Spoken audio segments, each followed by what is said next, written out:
নমস্কার, আপনি দেখছেন স্টক মার্কেট বাংলা। আজ আমি আবার হাজির হয়ে গেছি আপনাদের সামনে মিউচুয়াল ফান্ড রিলেটেড ভিডিও নিয়ে। আপনারা সকলেই জানেন যে আমরা ডেইলি মিউচুয়াল ফান্ডে কত টাকার গেইন হয়, কত টাকা লস হয়, ডেইলি ভিডিও বানিয়ে আপনাদের সামনে হাজির করি। কোন কোন মিউচুয়াল ফান্ড ভালো পারফর্ম করছে, কোন কোন মিউচুয়াল ফান্ড সব থেকে খারাপ পারফরমেন্স করছে, সমস্ত কিছু আপনাদের সামনে আমরা তুলে ধরি। যদি আপনারা এইরকম ভিডিও দেখতে পছন্দ করেন তাহলে অবশ্যই ভিডিওটি লাইক করে চ্যানেলটি সাবস্ক্রাইব করে অবশ্যই সাপোর্ট করবেন। তো চলুন, আগের দিন মিউচুয়াল ফান্ডে কি ঘটেছিল সমস্ত ডিটেলস নিয়ে চলে এসেছি। তার আগে বলে দিই, আজকে হলো 21শে মার্চ, শনিবার। আপনারা সকলেই জানেন শনিবার রবিবার ইন্ডিয়ান স্টক মার্কেট বন্ধ থাকে। তাই আমি যে আপডেটটা দেবো সেটা হলো 20 মার্চ, শুক্রবারে কি ঘটেছে মিউচুয়াল ফান্ডে। আপনারা সকলেই জানেন ইন্ডিয়ান স্টক মার্কেট শুক্রবারে কিছুটা মতো উঠেছিল। আগের দিন আমি ডিসকাস করেছিলাম 0.49% NFT 50 চড়েছিল, সেন্সেক্সও চড়েছিল, কিন্তু ব্যাংক নিফটি নেগেটিভ রিটার্ন দিয়েছিল, যার ইম্প্যাক্টটা এতক্ষণে মিউচুয়াল ফান্ডে আপডেট হয়ে গেছে। চলুন এবার মিউচুয়াল ফান্ডে সরাসরি গিয়ে সেখানে দেখে নেওয়া যাক। এবার আমি মিউচুয়াল ফান্ডের ড্যাশবোর্ড সেকশনে চলে এসেছি। দেখুন ওয়ান ডে রিটার্ন দেখুন, আগের দিন কিন্তু ঠিকঠাক বলতে পারেন 522 টাকার মতো রিটার্ন দিয়েছে। লাগাতার ডাউন চলে যাচ্ছিল, মিউচুয়াল ফান্ড হাউসও কিছু করতে পারছিল না। ইন্ডিয়ান স্টক মার্কেটে পুরো ব্যান্ড বেজে গেছে এই 4-5 দিনের মধ্যেই। তার মধ্যে ছোট একটা রিকভারি দেখা গেছে, 522 টাকার মতো রিটার্ন দিয়েছে আগের দিন শুক্রবার। চলুন কে কে রিটার্ন দিয়েছে, কার কি পারফরমেন্স হয়েছে, সমস্ত কিছু ডিসকাস করে নেওয়া যাক। Motilal Oswal mid cap fund আগের দিন 0.29%-এর মতো চড়েছিল, যার ফলে 361 টাকার প্রফিট জেনারেট করেছে। বন্ধন স্মল ক্যাপ ফান্ড দেখুন 0.29%-এর মতো চড়েছিল, যার ফলে 156 টাকার মতো প্রফিট দিয়েছে। অন্যদিকে SBI banking financial service fund recently invest করা হয়েছে, কিন্তু আগের দিনও মাইনাস খেয়ে গেছে। সব কটা সবুজে আছে, কিন্তু এই ফান্ডটা 0.4% নেগেটিভ হয়ে গেছে। আগের দিন চড়তে পারেনি, 9 টাকা 83 পয়সা ডাউন হয়ে গেছে। আপনাকে আগেই দেখিয়ে দিলাম যে NFT 50 চড়েছে, সেন্সেক্সও চড়েছে, কিন্তু ব্যাংক NFT কিন্তু নেগেটিভ রয়েছে। তার মানে ব্যাংকিংয়ে প্রেসার আছে। আর প্রেসারের মেন কারণ হচ্ছে, আপনারা সকলেই জানেন কিনা বলে দিই, সেটা হলো HDFC ব্যাংক। দেখতেই পাচ্ছেন হোল্ডিংয়ে HDFC ব্যাংক সব থেকে খারাপ পারফর্ম করছে। দেখুন, দেখেছেন এরকম ফল, বুঝতেই পাচ্ছেন তার জন্য এত খারাপ পারফরমেন্স আসছে ব্যাংকিং সেক্টর রিলেটেড ফান্ডগুলোতে। তাহলে এটা তো হলো। এবার নিপন ইন্ডিয়া মিড ক্যাপ ফান্ডও দেখুন 0.38%-এর মতো আগের দিন চড়েছিল, যার ফলে 5 টাকা 11 পয়সা প্রফিট দিয়েছে। নিপন ইন্ডিয়া স্মল ক্যাপ ফান্ডও 0.32%-এর মতো চড়েছিল আগের দিন, যার ফলে 4 টাকা 12 পয়সা মতো প্রফিট দিয়েছে। পারাক পারিক ফ্লেক্সি ক্যাপ 0.1%-এর মতো চড়েছিল, 0.95 পয়সা মতো দিয়েছে, খুবই সামান্য। আর ইনভেস্টমেন্টও খুবই কম আছে, 1000 টাকা মতো ইনভেস্টমেন্ট আছে, সেটাও দেখাবো। HDFC ফ্লেক্সি ক্যাপ 0.36%-এর মতো চড়েছিল, 3 টাকা 56 পয়সা প্রফিট দিয়েছে। এডেলওয়াইজ গোল্ড অ্যান্ড সিলভার কালকে ঠিকঠাক চলেছিল বলতে গেলে, 0.1%-এর মতো। আপনারা সকলেই জানেন গোল্ড অ্যান্ড সিলভারও চলছে না আজকাল। 0.74 পয়সার মতো রিটার্ন জেনারেট করে দিয়েছে আগের দিন। DSP মাল্টি অ্যাসেট অ্যালোকেশন ফান্ডে দেখুন 0.24%-এর মতো রিটার্ন এসেছে, 0.25 পয়সার মতো প্রফিট শো হচ্ছে। এবার চলুন, এবার আমরা XIR এর বদলে আমরা কারেন্ট ইনভেস্টমেন্টটাও দেখে নেওয়া যাক, কত কি রিটার্ন দিয়েছে, সমস্ত কিছু আপনাদের বলবো।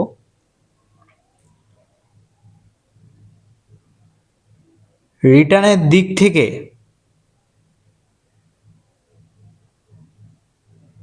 তার আগে কারেন্ট ভ্যালুও দেখিয়ে দিই। কারেন্ট ইনভেস্টমেন্ট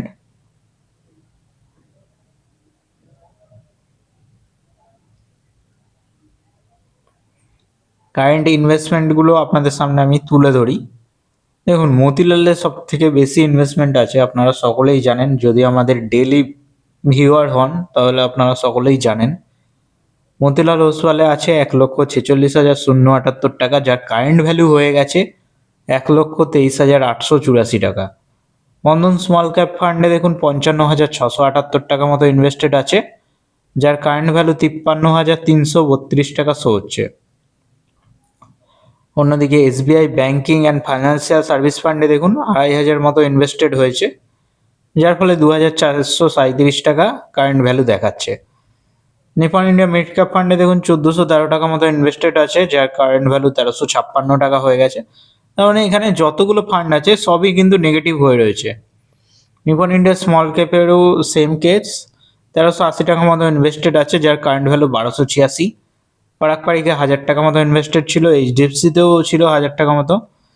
পারাকপাড়িকে 997 হয়ে গেছে, এইচডিএফসিতে 984 হয়ে গেছে। এডেলওয়াইজ গোল্ড অ্যান্ড সিলভারেও 800 টাকা মতো ইনভেস্টেড ছিল, যার কারেন্ট ভ্যালু 712 হয়ে গেছে। ডিএসপি মাল্টি অ্যাসেট অ্যালোকেশন ফান্ডে দেখুন 100 টাকা মতো ইনভেস্টেড ছিল, যার কারেন্ট ভ্যালু 103 টাকা হয়ে রয়েছে। এই তো ছিল টোটাল ইনভেস্টমেন্ট আর কত টাকার প্রফিট। এবার টোটাল রিটার্নটাও দেখে নেওয়া যাক। আমাদের মধ্যে টপ যে রিটার্নের দিক দিয়ে রয়েছে সেটা আর কেউ না, DSP multi asset allocation fund direct growth. এটা বলে রাখি, এটা হলো 11 মাসের পোর্টফোলিও। আপনারা সকলেই যেটা দেখছেন সেটা হলো 11 মাসের পোর্টফোলিও। সামনেই 1 বছর কমপ্লিট হয়ে যাবে, কিন্তু এখনো পর্যন্ত এই 11 মাসের DSP multi asset allocation fund 3%-এর রিটার্ন দিয়েছে, 2 টাকা। হ্যাঁ, পারাকপাড়ি ফ্লেক্সি ক্যাপ দিয়েছে 0.3% নেগেটিভ, 3 টাকা মাইনাস। এইচডিএফসি ফ্লেক্সি ক্যাপ দেখুন 1.5% নেগেটিভ, যার ফলে 14 টাকা minus. SBI banking financial sector 2.52% negative, যার ফলে 63 টাকা minus. Nipon India growth mid cap ফান্ডে দেখুন -4.03% নেগেটিভ, 57 টাকা মাইনাস। বন্ধন স্মল ক্যাপ ফান্ড 4.21% নেগেটিভ, 2,346 টাকা minus. Nipon India small cap fund -6.81% negative, 93 টাকা minus. এডেলওয়াইজ gold and silver 11% minus, হ্যাঁ ঠিক শুনছেন, 88 টাকা minus. Motilal Oswal mid cap fund সব থেকে খারাপ পারফরমেন্স, -15.19% নেগেটিভ, যার ফলে 22,193 টাকা ডাউন। হ্যাঁ ঠিক শুনেছেন, 22,193 টাকা মাইনাস। আর টোটাল পোর্টফোলিওটাও এবার দেখিয়ে দিই। ইনভেস্টেড অ্যামাউন্ট দেখতেই পাচ্ছেন 2,09,948 টাকা, যার কারেন্ট ভ্যালু হয়ে গেছে 1,85,090 টাকা। ওয়ান ডে রিটার্ন দেখুন 522 টাকা, 0.28%-এর মতো চড়েছে। টোটাল রিটার্ন দেখুন 24,858 টাকা, মানে 11.84% নেগেটিভ চলছে পোর্টফোলিও এখনো পর্যন্ত। ইনভেস্টেড অ্যামাউন্ট দেখতেই পেলেন 2,09,948 টাকা, কারেন্ট ভ্যালুও কমে গেছে। আর এক্সআইআরও খুবই কমে রয়েছে, -7.67%। পজিটিভে এক্সআইআর জেনারেট না হলে কখনোই মিউচুয়াল ফান্ড এরকম পারফর্ম করতে পারবে না, পজিটিভে আসতে পারবে না। এবার দেখে নেওয়া যাক কোন কোন সেক্টরে টাকাটা ইনভেস্টমেন্ট আছে। অবভিয়াসলি ইকুইটি মার্কেটে ইনভেস্টমেন্ট আছে, 99.57% ইকুইটি মার্কেটে রয়েছে, ডেটে কিছু নেই।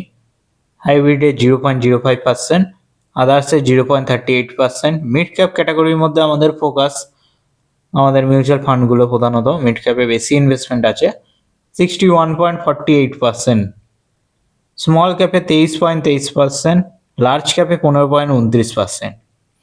সেক্টর ওয়াইজ দেখে নিন, ফাইন্যান্সিয়াল সেক্টরে 30.20%, টেকনোলজি সেক্টরে 21.98%, কনজিউমার ডিকশনারিতে 15.22%, ইন্ডাস্ট্রিয়ালে 15%, হেলথ কেয়ারে 4%, রিয়েল এস্টেটে 4%, ম্যাটেরিয়ালসে 4%, এনার্জি ইউটিলিটিসে 1%, কনজিউমার স্টেপলসে 1%, ডাইভার্সিফাই 0.79%, আনস্পেসিফাই কিছু নেই, আদার সেক্টরে 0.2%।